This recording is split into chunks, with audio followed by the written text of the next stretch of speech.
La Barcelona del siglo XVI recoge los frutos de la aportación humanista propiciada por el Renacimiento, ya en plena madurez y asentado en toda Europa.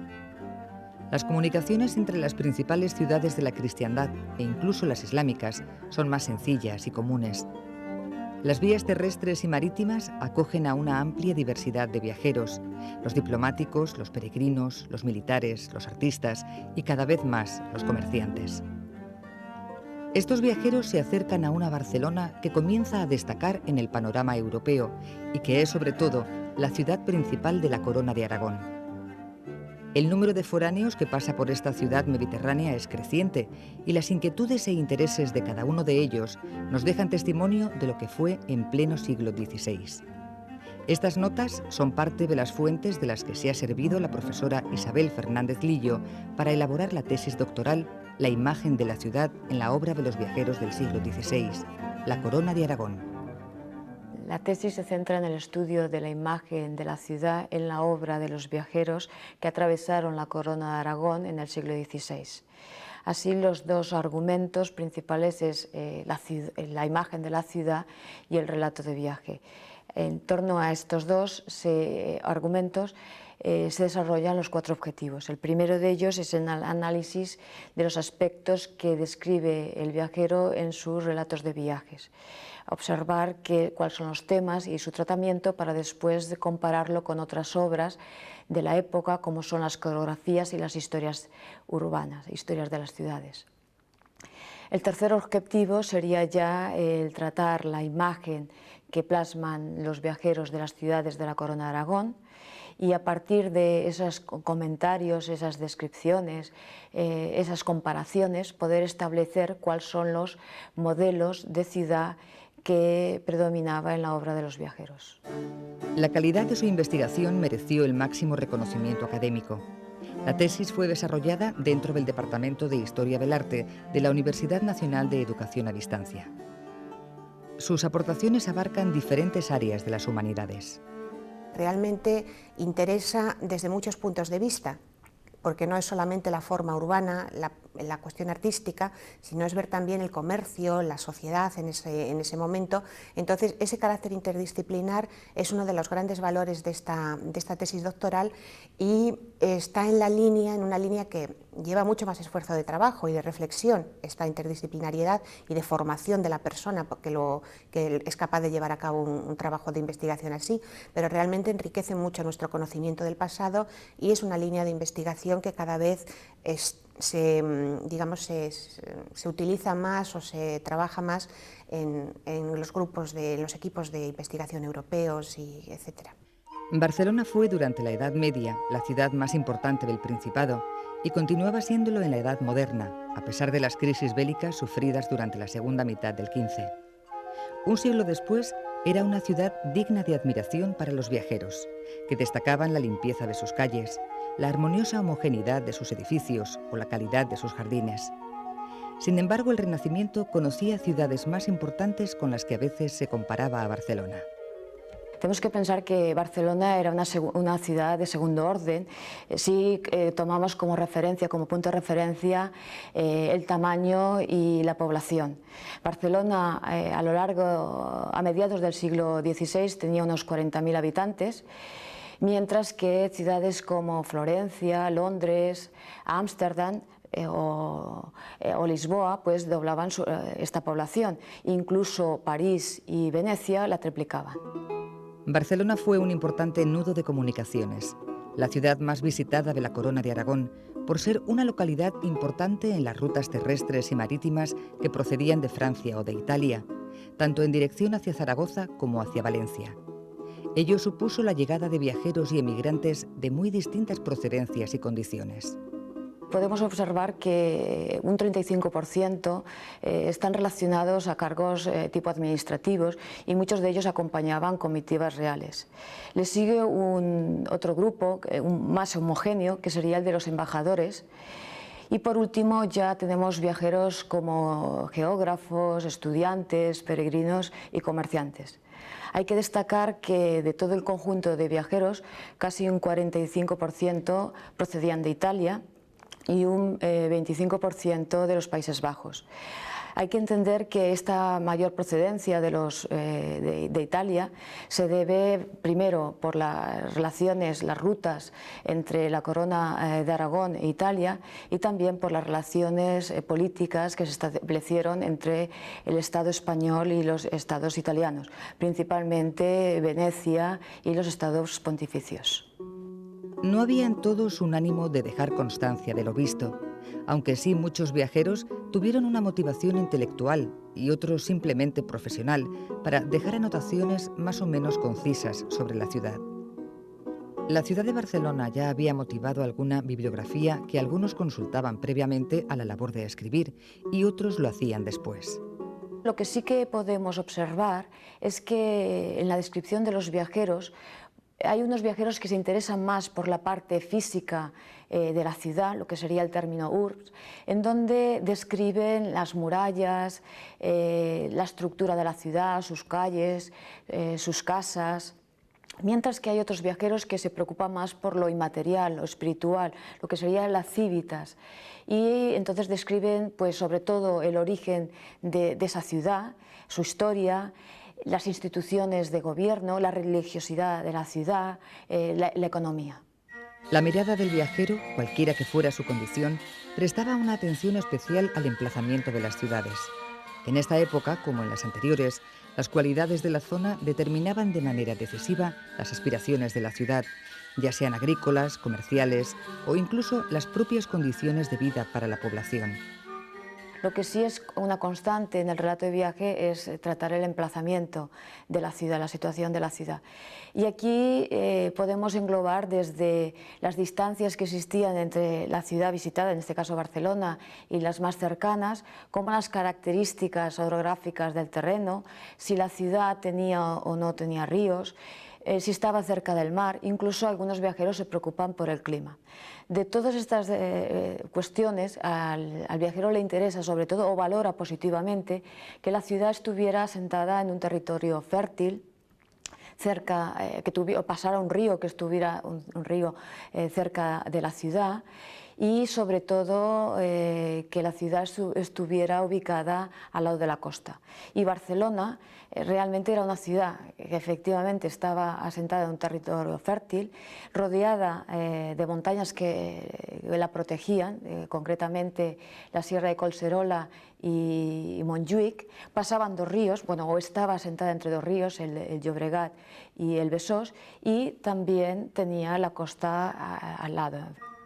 En el año 1446, Barcelona contaba con más de 7.000 vecinos, número que se mantendrá hasta que a mediados del siglo XVI, inmigrantes procedentes de Francia hagan crecer considerablemente el número de habitantes.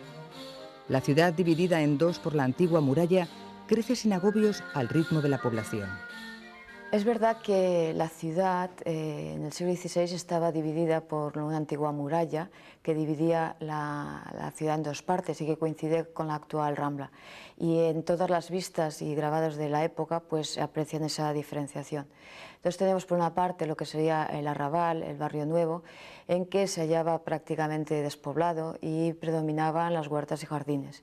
Y teníamos el otro sector, el casco antiguo, más densamente poblado, que predominaban las calles estrechas.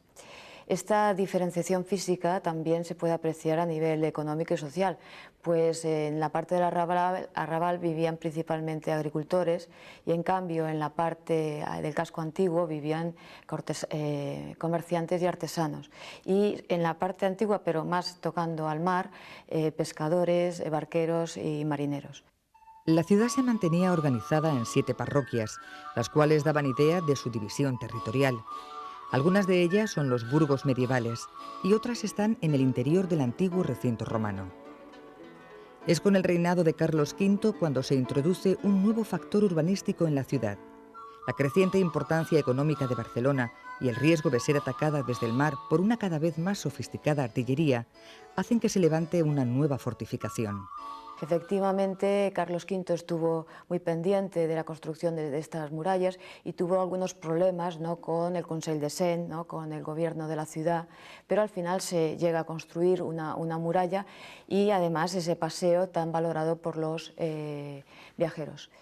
Este recinto no afectará al crecimiento urbano de la ciudad por dos motivos. Uno, porque a lo largo del siglo XVI apenas la población crece unos 10.000 habitantes y por otro lado, como ya hemos dicho, en la zona del Arrabal estaba muy despoblado y aunque hubiera crecido en más habitantes había espacio suficiente en el interior de la ciudad.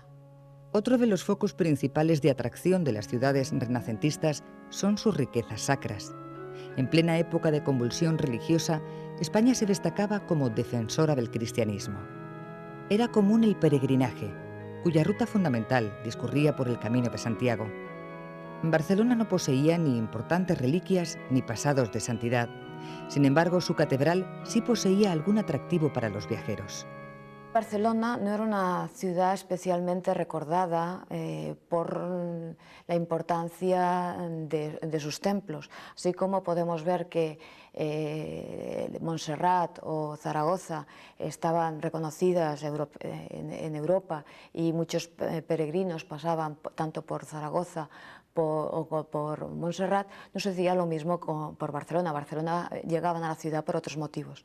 Pero efectivamente visitaban la catedral y los otros dos edificios religiosos más valorados por los viajeros, curiosamente fue el monasterio de San Francisco y el de las Junqueras, que no destacaban ni por las reliquias, ni por los santos, ni por los mártires. El primero, el de las Junqueras, se comentaban los viajeros, o era importante porque albergaba a jóvenes hidalgas pobres, y el de San Francisco por la riqueza de su biblioteca y sus huertos. Junto a los templos, otra de las señas de identidad de las ciudades del Renacimiento eran los espacios naturales. Ya sean edificaciones públicas o privadas, en este tiempo los jardines atraen la atención y la admiración de los viajeros. Todos los relatos coinciden en destacar la belleza del paisaje, un paisaje no natural, sino transformado por el hombre, en el que es característico los huertos, principalmente de árboles frutales, y las casas de campo. Los viajeros le dan tanta importancia a estos espacios porque efectivamente en el Renacimiento hay una revalorización de la naturaleza. En Alberti, cuando habla del lugar de que se tienen que construir las casas de campo, pues dice que tienen que situarse en lugares donde gocen de buena vista. El Papa Pío II, un gran humanista, se centraba en la descripción del paisaje en sus comentarios. El jardín se convierte en el centro de reunión de poetas, literatos. Incluso en la literatura hay un afán de idealizar la naturaleza, retomando temas clásicos como los de la Arcadia. Incluso los príncipes y los potentados pues construyen sus palacios y sus villas adornados de bellos jardines. Tenemos que recordar también ese amor que tenía Felipe II por los jardines. A diferencia de otras ciudades en donde los viajeros buscan los palacios reales, en Barcelona solo aquellos que acompañaban a los monarcas solían fijarse en su palacio real. Barcelona, sin embargo, como capital del Principado, poseía instituciones propias, cuyas sedes atraían en mayor medida la atención del viajero. Los viajeros, cuando llegan a Barcelona, se centran en dos ámbitos a la hora de describir los edificios civiles. Uno, el que se hallaba en la Marina, en la zona costera, y que en esta zona estaban los edificios que se dedicaban más a actividades comerciales, como podía ser la lonja, la casa de contratación comercial o la taula de canvi, que venía a ser como una de las primeras bancas medievales. También en esta zona se encontraban las atarazanas, en el otro extremo de la muralla, lugar donde se construían y se reparaban los barcos. El otro centro importante en la ciudad en cuanto a edificios civiles y recordado por los viajeros era la Plaza de Santiago, donde se encontraban los edificios relacionados a la administración tanto de la ciudad como del Principado. Allí se encontraba la Casa de la Ciudad y la Generalitat. Y los viajeros sobre todo destacan, más que los edificios en sí, el gobierno de la ciudad y el gobierno de la Generalitat.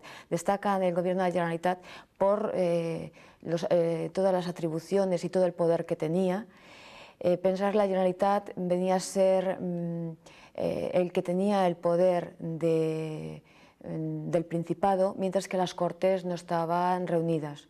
Estaba compuesto por 3 diputados, que eran los que se encargaban de recaudar impuestos y ejecutar lo que se había acordado en las Cortes.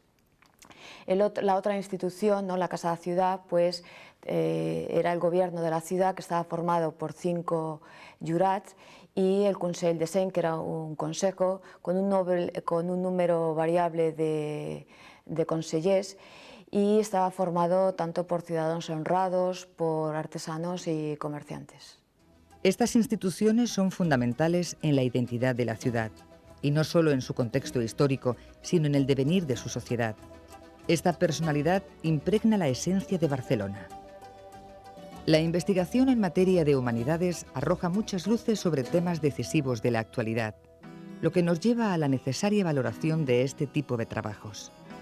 Las humanidades tienen muy mala fama porque normalmente las empresas no demandan, en principio, lo que es la investigación básica en humanidades, en lo que es historia o historia del arte, que es el caso que estamos hablando, pero con lo cual cada X tiempo suenan voces de alarma de posibles desapariciones de cara a la mayor productividad de la investigación.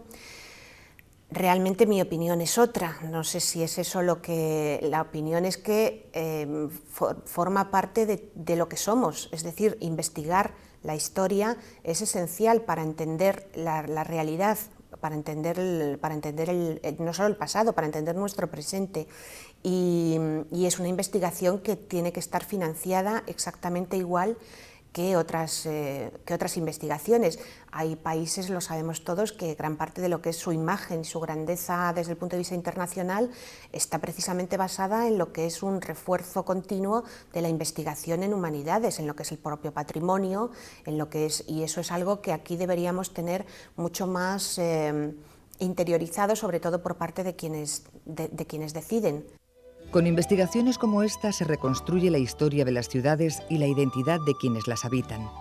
El pasado de Barcelona nos habla de una ciudad emergente que en el siglo XXI es uno de los referentes europeos. Barcelona reúne hoy las cualidades que la hicieran atractiva en su día, más todas las aportaciones del desarrollo industrial que abanderó su burguesía y la atracción económica y cultural del siglo XX.